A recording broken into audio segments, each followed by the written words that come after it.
For over a century, strange, cryptic broadcasts have echoed across the airwaves, often just a simple melody followed by a synthesized voice reading out strings of numbers. These are the number stations. They appear and disappear without warning, their origins and purpose shrouded in mystery. Who is broadcasting these phantom messages, and who are they for? Join us as we tune into the static and explore one of the most enduring enigmas of the radio world. The story of number stations begins in the tense atmosphere of the Cold War. As the world divided into East and West, a new clandestine war was being fought in the shadows, a war of spies and secrets. Traditional communication methods, like mail or telephone calls, were too easily intercepted.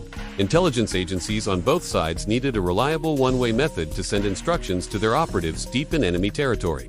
The solution was elegant in its simplicity: shortwave radio. Shortwave signals can travel thousands of miles, bouncing off the ionosphere to reach almost any point on the globe. A spy could be anywhere, equipped with a commercially available radio, and receive their orders without ever having to transmit a signal back, which would risk revealing their location. The broadcasts themselves were encoded using a seemingly unbreakable method called a one-time pad. This cryptographic key, a random sequence of numbers used only once, would be physically given to the agent before their mission. When the broadcast came, they would simply subtract the numbers they heard from the numbers on their one-time pad to reveal the true message. For anyone else listening, it was just meaningless noise. The first documented number station was heard shortly after World War I, but they truly proliferated during the Cold War. Stations with strange, often eerie nicknames started appearing all over the shortwave dial. Operated by agencies like the CIA, MI6, the KGB, and the Stasi, the sound of these stations became an iconic part of the Cold War's auditory landscape for the radio hobbyists who discovered them. These enthusiasts, known as DXers, would spend hours scanning the frequencies, documenting these ghostly transmissions, and giving them their memorable names. Perhaps the most famous of all number stations is the Lincolnshire Poacher. First heard in the mid-1970s, it would begin its broadcast with the first two bars of an English folk song of the same name. Then, a distinctly electronic, female voice with a British accent would read out groups of 5 numbers. For over 30 years, this station broadcast with clockwork precision, believed to be operated by the British Secret Intelligence Service, MI6, likely from a transmitter site on the island of Cyprus. Its intended audience: British agents operating undercover around the world. Then, in July 2008, after decades of faithful service, the Lincolnshire Poacher fell silent, its melody playing one last time before vanishing from the airwaves forever. Its mission, whatever it was over. Another iconic station is the Buzzer, officially known as UVB-76, originating from Russia. This station is different. It doesn't broadcast music or numbers regularly. Instead, for over 40 years, it has emitted a short, monotonous buzzing tone, 24 hours a day, 7 days a week. Occasionally, the buzzing stops, and a live Russian voice will read a short message, usually a string of names and numbers like Mikhail, Dmitry, Genya, Boris, Roman, followed by a series of digits. The purpose of the buzzer is one of the biggest debates in the number station community. Some believe it's a dead-hand system designed to trigger an automated nuclear response if the station ever goes off the air, signaling that Russia's command centers have been destroyed. A more plausible theory is that it serves as a constant marker for a military communications network, a way to tell distant military units that the channel is active and ready for urgent messages. Despite its location being traced to several sites near Moscow, the Russian government has never officially acknowledged its existence or purpose. Then, there are the Spanish-speaking stations, often nicknamed Attention, believed to have been operated by Cuba's Directorate of Intelligence. These broadcasts were brought into the public eye in the late 1990s during the investigation into a Cuban spy ring in Florida known as the WASP network. The FBI discovered that these spies were receiving their instructions via coded messages broadcast on shortwave radio. In 1998, they managed to crack the code by seizing the decryption software from one of the conspirators. The decrypted messages revealed instructions for espionage, from observing U.S. military bases to trying to penetrate political campaigns. The court case provided the first ever official government confirmation that number stations were, in fact, being used to communicate with spies. So, how do we know these are for spies? The evidence, while largely circumstantial, is compelling. The use of one-way communication, the unbreakable one-time pad encryption, and the timing of broadcasts often coinciding with major world events all point towards intelligence work.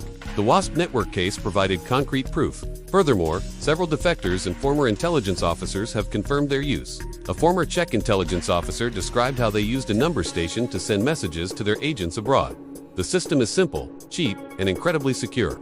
As long as the agent's one-time pad remains secret, the message is impossible for an outsider to decipher. Even though the Cold War is long over, number stations haven't disappeared. In fact, many are still active today. While some classic stations like the Lincolnshire Poacher have gone silent, new ones have taken their place, broadcasting in languages like Russian, Chinese, Korean, and Polish. This begs the question, in an age of satellites, encrypted internet, and burner phones, why still use something as seemingly archaic as shortwave radio? The answer lies in its reliability and anonymity. The internet can be monitored, satellite signals can be jammed or traced, and mobile phones leave a digital footprint. Shortwave radio, however, is passive. There's no way to know who is listening, or even if anyone is listening at all. An agent can sit in a cafe in a foreign capital, listening to a broadcast on a small, ordinary radio, and leave no trace. It is the perfect tool for a ghost. This low-tech approach remains a viable and secure backup, or even primary method, for communicating with operatives in the field when modern technology might fail or be too risky. The prevailing theory is that these stations are still used by intelligence agencies around the world. Countries like North Korea, China, Russia, and even Western nations are believed to continue operating them. The world of espionage didn't end with the fall of the Berlin Wall. It simply evolved. The need for secure, untraceable communication remains as critical as ever. However, there are other theories. Some suggest that certain stations could be used by drug cartels to coordinate shipments, using the same one-time pad principle. Others propose they could be linked to clandestine political organizations or resistance groups. There's even a fringe theory that some of the more bizarre broadcasts, the ones that don't fit the typical spy format, could be part of an elaborate online alternate reality game, or ARG, designed to lead players on a digital scavenger hunt. But for the vast majority of these stations, the espionage theory remains the most well-supported and logical explanation. The enduring mystery of number stations lies in their anonymity. We can listen to them, we can record them, and we can even triangulate their general location, but we can never be certain of their exact purpose or the content of their messages. The broadcasters remain silent about their existence, and the intended recipients are ghosts, trained to never be found. Each broadcast is a fleeting glimpse into a secret world that operates just beneath the surface of our own. They are a relic of a bygone era that has refused to die, a testament to the idea that sometimes the simplest solution is the most effective.